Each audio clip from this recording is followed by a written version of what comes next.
मेरा नाम है वेदश्री त्रिवेदी और हम लोग इस समय पढ़ रहे हैं कारपोरेट अकाउंटिंग। इसमें हमारा चैप्टर चल रहा है वैल्यूएशन ऑफ गुडविल अर्थात ख्याति का मूल्यांकन। गुडविल क्या होती है, कैसे वैल्यूड की जाती है, कितने प्रकार की होती है, कैसे इसकी अकाउंटिंग होती है, क्या क्या इसके मेथड्स हैं, इसका जियोलॉजिकल क्लासिफिकेशन क्या है, और इसका पहला मेथड जो है एवरेज प्रॉफिट मेथड, जिसमें सिंपल एवरेज प्रॉफिट मेथड और वेटेड एवरेज प्रॉफिट मेथड, ये सब कुछ मैं डिटेल में आपको बता चुका हूँ। साथ ही साथ हमारे चैनल कॉमर्स विद वेदशिरा पर financial accounting, financial management, income tax, corporate accounting, statical analysis और management accounting, ratio analysis, fund flow statement, cash flow statement और ब्रेक इवन पॉइंट से रिलेटेड वीडियोस की कंप्लीट प्लेलिस्ट आपको डिस्क्रिप्शन बॉक्स में दी है। यदि आपके लिए आवश्यक है या आपके किसी साथी, सहयोगी या दोस्त के लिए आवश्यक है तो उस तक इसको शेयर करने में बिल्कुल भी संकोच मत करना मेरे बच्चे। तो चलिए स्टार्ट करते हैं। आज हम लोग देखेंगे सुपर प्रॉफिट मेथड, और जो बहुत ही ज्यादा इंपॉर्टेंट होता है। दो मेथड अगर आपको आ गए, एक एवरेज प्रॉफिट मेथड और दूसरा सुपर प्रॉफिट मेथड, फिर समझ लीजिए पूरा गुडविल का वैल्यूएशन आपको आ गया, क्योंकि बाकी के जो दो मेथड हैं वो इन्हीं दो पर बेस्ड करते हैं। तो सिर्फ हमको दो मेथड पढ़ने हैं, एक एवरेज प्रॉफिट मेथड और एक सुपर प्रॉफिट मेथड, बस। तो एवरेज प्रॉफिट मेथड में आपको बता चुका हूं और आज शुरू करूंगा सुपर प्रॉफिट मेथड, और आज ही खत्म भी कर दूंगा। बस आप लगातार हमारे साथ बने रहें, कहीं अपना ध्यान भटकने ना दें अगले 15 से 20 मिनट तक। बस फिर आज के बाद आपको सुपर प्रॉफिट में कहीं पर कोई भी प्रॉब्लम, समस्या, कठिनाई नहीं रह जाएगी। तो चलिए स्टार्ट करते हैं बिना किसी विलंब के और जानते हैं कि सुपर प्रॉफिट मेथड क्या होता है। तो आज हम लोगों को पढ़ना है वैल्यूएशन ऑफ गुडविल में सुपर प्रॉफिट मेथड। तो सबसे पहले जानते हैं कि सुपर प्रॉफिट क्या होता है। जैसे मैं आपको बता चुका हूं जब methods of valuation of goodwill पढ़ रहे थे कि एक नॉर्मल प्रॉफिट होता है, तो नॉर्मल प्रॉफिट के ऊपर अगर प्रॉफिट हुआ तो उसको सुपर प्रॉफिट कहते हैं। जैसे नॉर्मल मैन होता है और अगर किसी के पास एक्स्ट्रा ऑर्डिनरी कुछ चीजें आ जाएं तो वो सुपरमैन बन जाता है। नॉर्मल पावर होती है और किसी के पास में बहुत अधिक पावर आ जाए तो वो सुपर पावर होती है। ठीक इसी एक हमारा पेट्रोल भी होता है, एक नॉर्मल पेट्रोल होता है और एक एक्स्ट्रा प्रीमियम होता है नहीं। तो भैया ये क्या है, जहां पर जो सामान्य परिस्थितियां हैं उससे ऊपर अगर निकल जा रहे हैं तो वो सुपर सिचुएशन होती है। तो प्रॉफिट की सिचुएशन में अगर नॉर्मल प्रॉफिट के ऊपर निकल जा रहे हैं तो उसको सुपर प्रॉफिट माना जाता है। अब नॉर्मल प्रॉफिट क्या होता है, तो एक एक्सपेक्टेड या डिजायर्ड प्रॉफिट होता है कंपनी में। कंपनियां ऑलवेज इस बात को एस्टिमेट करके चलती हैं कि मुझे कितना इन्वेस्ट करने पर कितना प्रॉफिट मिल जाएगा। और ये कैसे निर्धारित किया जाता है, तो एक एवरेज रेट ऑफ रिटर्न होती है या नॉर्मल रेट ऑफ रिटर्न होती है व्यवसाय में। उसी के आधार पर यह एस्टिमेट किया जाता है कि इतना पैसा लगाने पर इतनी प्राप्ति हमको होनी चाहिए। सपोज दैट मार्केट में जो रेट चल रहा है वो 10% का चल रहा है। जो मार्केट में रेट चल रहा है वो कितना चल रहा है, 10% का चल रहा है। तो मार्केट में जो नॉर्मल रेट ऑफ रिटर्न चल रही है, नॉर्मल रेट ऑफ रिटर्न जो चल रही है वो 10% की है। ओके, बात क्लियर है। नॉर्मल रेट ऑफ रिटर्न कितनी है, 10% की है। तो जब नॉर्मल रेट ऑफ रिटर्न हमारी 10% की है और मैंने कैपिटल कितनी लगाई है, कैपिटल इंप्लॉयड मैंने कितनी लगा दी है, 50 लाख रुपए की कैपिटल इंप्लॉयड लगा दी है। तो 50 लाख गुणे 10/100 बराबर 5 लाख रुपए का प्रॉफिट हमें होना चाहिए। कितना प्रॉफिट होना चाहिए, 5 लाख रुपए का प्रॉफिट होना चाहिए। ये एक्सपेक्टेड प्रॉफिट है या डिजायर्ड प्रॉफिट है। कंपनी डिजायर रखती है कि जब हमने 50 लाख लगाया है तो 10% के हिसाब से हमको 5 लाख मिल जाना चाहिए। अब मान लीजिए कंपनी को 5,10,000 रुपए का रेवेन्यू मिल जाए। कितने का रेवेन्यू हो जाए, 5,10,000 रुपए का रेवेन्यू मिल जाए। तो उसमें से आप 5 लाख माइनस कर दो, जो 10,000 बचेगा, इस 10,000 को क्या कहेंगे, इसको कहेंगे ये सुपर प्रॉफिट है। ओके, मतलब सामान्य लाभ के ऊपर जब हमारा लाभ निकलेगा उस लाभ को हम लाभ नहीं अधिलाभ कहेंगे। सामान्य लाभ के ऊपर जब हमारा लाभ निकलेगा तो उसको लाभ नहीं अधिलाभ कहेंगे और उसको इंग्लिश में सुपर प्रॉफिट कहते हैं। तो सुपर प्रॉफिट क्या होता है, आपको क्लियर हुआ। सामान्य लाभ जो पहले से कंपनी ने अपेक्षित किया हुआ था कि इतना लाभ मुझे मिलना चाहिए, एक्सपेक्टेड था, उसके ऊपर जाकर के अगर कंपनी को प्रॉफिट हो गया तो उस प्रॉफिट को अधिलाभ या सुपर प्रॉफिट कहा जाता है। बात क्लियर हो गई है कि सुपर प्रॉफिट क्या होता है? जी सर, क्लियर हो गई है। सर ये नॉर्मल रेट ऑफ रिटर्न क्या होता है, ये नहीं पता चला हमको। देखिए नॉर्मल रेट ऑफ रिटर्न का मतलब होता है, वैसे मतलब कभी पूछा नहीं जाएगा लेकिन ध्यान रखिएगा, नॉर्मल रेट ऑफ रिटर्न का मतलब होता है market rate of return plus risk rate. दोनों को मिलाते हैं तो उसको कहते हैं नॉर्मल रेट ऑफ रिटर्न। अब ये नई समस्या सर आपने खड़ी कर दी, ये रिस्क रेट क्या होता है ये तो मुझे नहीं समझ में आया। मार्केट रेट ऑफ रिटर्न का मतलब है कि मार्केट में जितना पैसा लगाएं तो उस पर कितना परसेंट रिटर्न मुझे मिल जाता है। जैसे suppose that market rate of return चल रही है 8%, मतलब मार्केट में जितना पैसा लगाओगे उसका 8% रेवेन्यू आपको मिल जाएगा। ओके, मिल जाएगा, हाँ मिल जाएगा। तो जब मैं 8% ये पा ही सकता था पैसा लगा करके, तो अपने व्यापार में जब इसको मैं लगा रहा हूं तो वहां रिस्क ले रहा हूं कि नहीं? वहां तो ये डूब भी सकता है, इससे कम भी हो सकता है और अधिक भी हो सकता है, लेकिन कम भी तो हो सकता है, तो रिस्क ले रहा हूं कि नहीं? तो उस रिस्क का एक अलग से परसेंटेज व्यापारी को चाहिए होता है। जब वो रिस्क के परसेंटेज को अलग से जोड़ दिया जाए तब हम कहते हैं ये नॉर्मल रेट ऑफ रिटर्न है। मतलब अगर मार्केट रेट 8% चल रही है तो उसके नॉर्मल रेट ऑफ रिटर्न उसका कितना होना चाहिए? कम से कम 10% का होना चाहिए। आपके क्वेश्चन कौन से बन जाते हैं यहां से? नॉर्मल रेट ऑफ रिटर्न का मतलब होता है market rate plus risk rate. अगला क्वेश्चन आपका बनता है normal rate of return market rate of return से ऑलवेज ज्यादा होता है, कभी भी कम से उससे कम नहीं हो सकता है। ओके, बात क्लियर है? एकदम क्लियर हो गई है? हाँ जी सर क्लियर हो गई है। तो ये बात होती है, सुपर प्रॉफिट भी आपको समझ में आ गया है? हाँ जी सर समझ में आ गया है। अब बात करते हैं कि कैसे हम लोग कैलकुलेशन करेंगे चल के सुपर प्रॉफिट मेथड में, मतलब ओवरऑल गुडविल का वैल्यूएशन। तो मैं आपको एक सिस्टमैटिक क्रम बताता हूं, उस क्रम में रहिएगा, आपको एक के बाद एक के बाद एक के बाद एक चीजें समझ में आने लगेंगी, ठीक है ना? तो सबसे पहले देखिए मुझे क्या चाहिए, नंबर 1 पर मुझे चाहिए सुपर प्रॉफिट मेथड में गुडविल। क्या चाहिए? गुडविल चाहिए सुपर प्रॉफिट मेथड में। तो सुपर प्रॉफिट मेथड में गुडविल कैसे आएगी? Super profit into number of purchasing year. मेरे साथ ये फॉर्मूले आप नोट मत करिएगा, मैं आपको जैसे बताऊंगा नोट वैसे करिएगा, समझिए ऐसे जैसे मैं बता रहा हूं।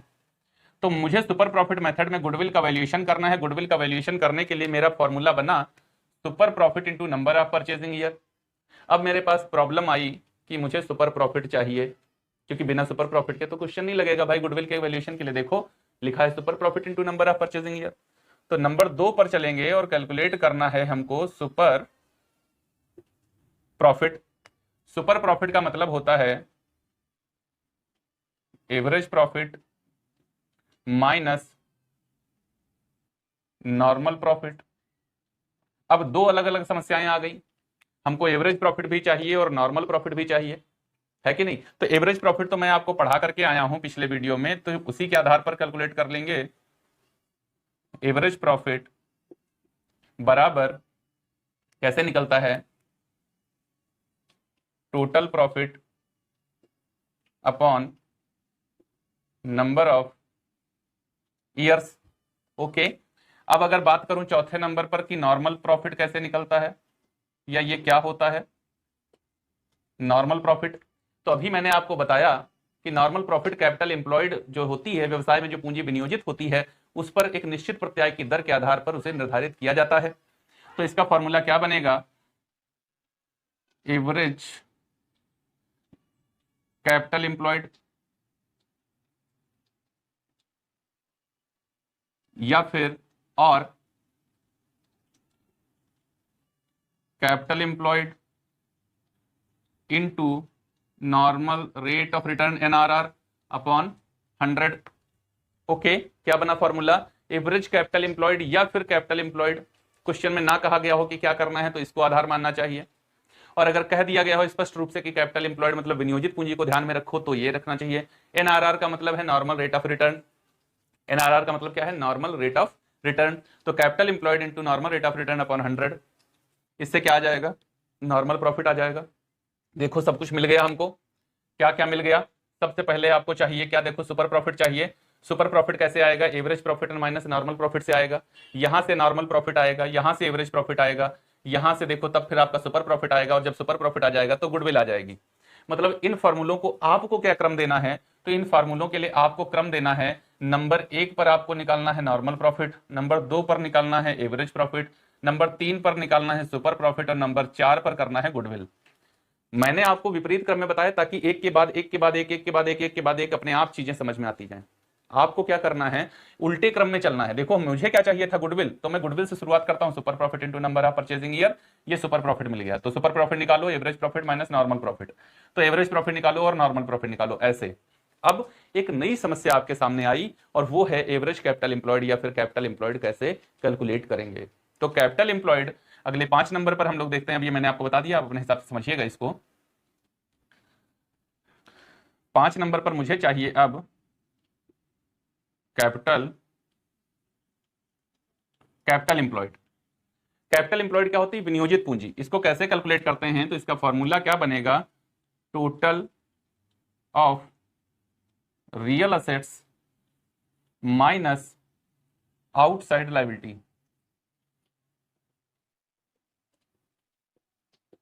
Total of real assets minus outside liabilities अगर मैं कर दूं तो फॉर्मूला क्या बनेगा? तो क्या निकल के आ जाएगा? कैपिटल एम्प्लॉयड निकल करके आ जाएगा।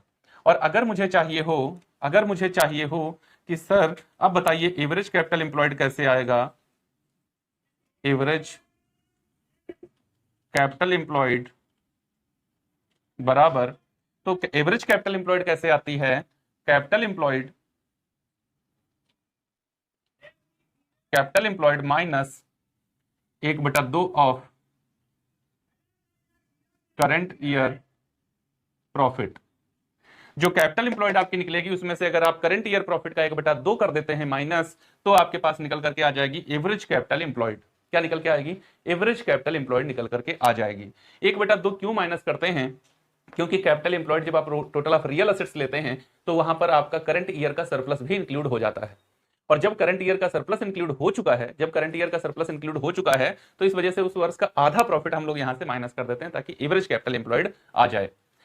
यहां इसको कैलकुलेट, कैपिटल एम्प्लॉयड को कैलकुलेट करने के लिए आप ये भी कर सकते हैं share holders fund minus fictitious assets. अगर इसकी जगह पर हम लोग ये फॉर्मूला यूज कर लें कि share holders fund minus fictitious assets, तो भी यही निकल करके आएगा, इसमें कोई फर्क नहीं आएगा। अब बात करते हैं कि सर रियल असेट्स क्या होती हैं और आउटसाइड लायबिलिटीज क्या होती हैं। तो रियल असेट्स का मतलब होता है ऐसी संपत्तियां जो वास्तविक रूप से बिजनेस में यूज करी जा रही हैं। जैसे कौन कौन सी होती हैं?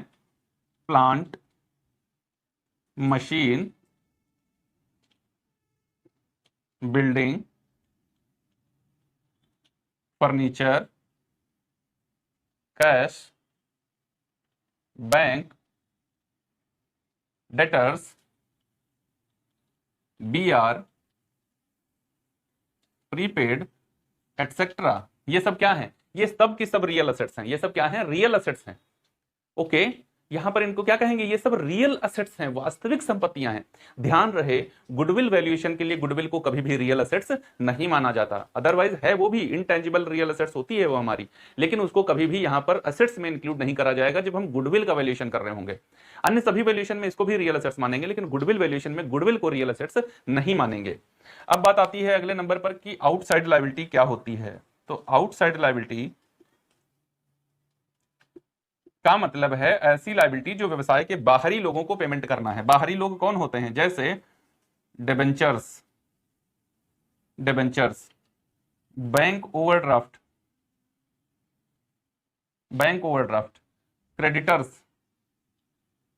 Creditors, outstanding.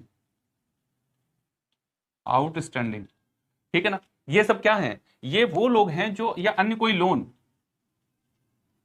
Loan ATC etcetera. ये सब लायबिलिटी कैसी हैं? ये सारी की सारी लायबिलिटीज आपकी कैसी हैं? आउटसाइड लायबिलिटीज हैं। आउटसाइड लायबिलिटीज का मतलब है वो दायित्व जो व्यापार को अपनी बाहरी लोगों को भुगतान करने हैं। तो बाहरी लोग कौन है? देखो, ये जो डिबेंचर होल्डर है ये आउटसाइडर है, बैंक ओवरड्राफ्ट आउटसाइडर है, क्रेडिटर्स आउटसाइडर है, आउटस्टैंडिंग आउटसाइडर है, लोन आउटसाइडर है। रियल असेट्स जो वास्तविक रूप से में व्यवसाय के लाभार्जन को बढ़ाने के लिए जिनका प्रयोग किया जाता है उनको रियल असेट्स कहा जाता है। तो देखिए, ये फॉर्मूलों की श्रृंखला हमारी कंप्लीट हो गई है। और ये फॉर्मूले नहीं है भाई मेरे, फॉर्मूले नहीं है। आप सुपर प्रॉफिट कैसे जानोगे? सबसे पहले आपको ये पता होना चाहिए कि मैंने कितनी कैपिटल लगाई। तो कैपिटल निकालोगे कि नहीं निकालोगे? एवरेज कैपिटल एम्प्लॉयड क्या है या कैपिटल एम्प्लॉयड क्या है? और कैपिटल एम्प्लॉयड आपने कहां कैपिटल लगाई है? ये जो कैपिटल आपने लायबिलिटी लगाई है वो कहां पर है? असेट्स ही तो जनरेट हुई है उससे। तो रियल असेट्स कर लिया और आउटसाइड लायबिलिटीज को बाहर कर दिया, तो कैपिटल पता चली। जब कैपिटल पता चली और नॉर्मल रेट ऑफ रिटर्न पता था, तो नॉर्मल प्रॉफिट पता चला, पिछले वर्षों के आधार पर एवरेज प्रॉफिट पता चला। तभी तो हम जान पाए कि प्रॉफिट होना इतना चाहिए था लेकिन हो गया इतना। तो जब average profit minus normal profit किया तो सुपर प्रॉफिट आ गया। जब सुपर प्रॉफिट है तो फिर यह मान लिया जाता है कि इस इतनी वैल्यू जो मेरी निकल करके आई है सुपर प्रॉफिट वाली, इसको नंबर ऑफ परचेजिंग ईयर से मल्टीप्लाई देते हैं कि ये वाली वैल्यू जो है ये वैल्यू मेरी गुडविल की वजह से आई हुई है। Super profit method scientific method है वैल्यूएशन ऑफ गुडविल का, और इनकम टैक्स के पॉइंट ऑफ व्यू से इसी मेथड को वरीयता दी गई है। ध्यान रखिएगा, यहां पर कैलकुलेशन करते समय ऑलवेज सुपर प्रॉफिट मेथड से बेहतर कोई और मेथड है नहीं। और 2 मेथड आपको, एवरेज प्रॉफिट मेथड और सुपर प्रॉफिट मेथड, अगर आपको समझ में आ गए तो समझ लो सब कुछ समझ में आ गया है, आपको कुछ भी रह नहीं गया है। ध्यान, बस अब आपको 2 बातें और याद रखनी है। फिक्स्ड रेट इंटरेस्ट के आधार पर दिया गया इन्वेस्टमेंट नॉन ट्रेडिंग इन्वेस्टमेंट माना जाता है, और गुडविल के वैल्यूएशन के लिए गुडविल को भी कभी भी रियल एसेट्स नहीं माना जाता है। तो अगर ये आपने समझ लिया होगा इसको बहुत अच्छी तरीके से, ये चीजें उम्मीद करता हूं कि आपको समझ में आ गई होंगी। और अगर ये समझ में आ गई तो आगे क्वेश्चन भूलोगे नहीं, सब कुछ तो बता दिया है। रियल एसेट्स ये होती हैं, आउटसाइड ये है, कैपिटल एम्प्लॉयड या एवरेज कैपिटल एम्प्लॉयड ऐसे निकाला जा सकता है, ये फॉर्मूले इसके बन जाते हैं, आप आराम से क्वेश्चन को सॉल्व कर सकते हैं। अगर वीडियो अच्छा लगा हो और चीजें वास्तविक रूप में बहुत ही सरलतापूर्वक आपको समझ में आई हो तो लाइक जरूर करिएगा। कमेंट बॉक्स में आकर के अपनी प्रतिक्रियाएं जरूर दीजिएगा, आपकी प्रतिक्रियाएं मुझे और अधिक मेहनत करने के लिए प्रेरित करती हैं। अगर चैनल पर नए हैं और अभी तक आपने सब्सक्राइब नहीं किया है तो प्लीज चैनल को सब्सक्राइब जरूर कर लीजिए, बेल आइकन को प्रेस कर लीजिए ताकि आने वाली वीडियोस की नोटिफिकेशन आपको फटाफट बिना किसी विलंब के मिल सके।